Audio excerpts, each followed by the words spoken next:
10 kutia enemmän kuitenkin joka tapauksessa HJK:lla. Se ei paljon paina tällä hetkellä, kun vierasjoukkue johtaa tätä ottelua 1-0 ja aikaa on parikymmentä minuuttia jäljellä. Tästä Niskalan pikkurikkeestä HJK:lle jälleen vapari. Perovuo laittaa pallon nopeasti peliin. Sorsa. Savits ei lähde tilanteeseen. Sorsalta hieno pudotus. 1-1 maalintekijänä Joel Pohjanpalo. Kyllä Sebastian Sorsan tulo kentälle. Se on tuonut HJK:n hyökkäyspeliin aivan uuden ulottuvuuden. Ja näin 17-vuotias superjuniori on tehnyt ensimmäisen Veikkausliigamaalinsa. Se on todella upea tämä Sorsan keskitys. Ulospäin kiertävä pallo ja upea hieno pusku, jossa Pohjanpalo käyttää koko kroppaansa. Saa voimaa siihen puskuun riittävästi.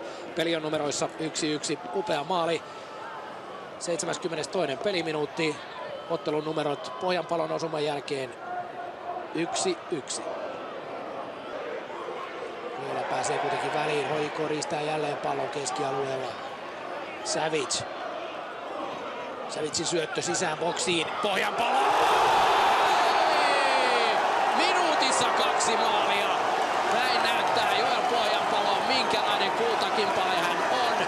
Minuutissa 2 häkkiä. HJK 0-1 tappioasemasta 2-1 johtoon 17-vuotiaan Joel Pohjanpalon 2 maalilla.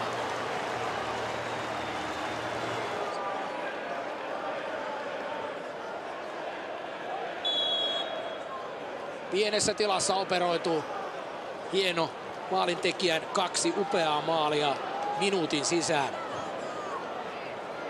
HJK johtaa tätä ottelua nyt ensimmäisen kerran. Pohjanpalo 2 maalia. Tähti on todella syttynyt. Nyt on paikka tehdä jo hat-trick.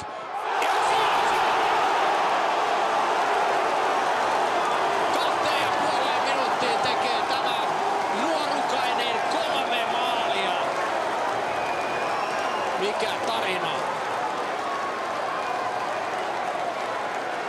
Edelliset maalit tuskin kuulutettu, niin lisää tulee. Nyt on putki auki. Tie auki taivasta myöden. 7-2. Pohjanpalo 1-1. 7-3. Pohjanpalo 2-1. 7-4. Pohjanpalo 3-1. Ja tässä palaavat pohjaan IFK Mariehamnin toiveet pisteestä.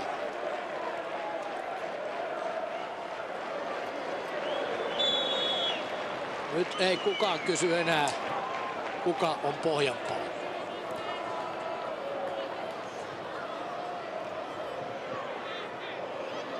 Kolme peräkkäistä kosketusta palloon ja 3 maalia. Fantastista.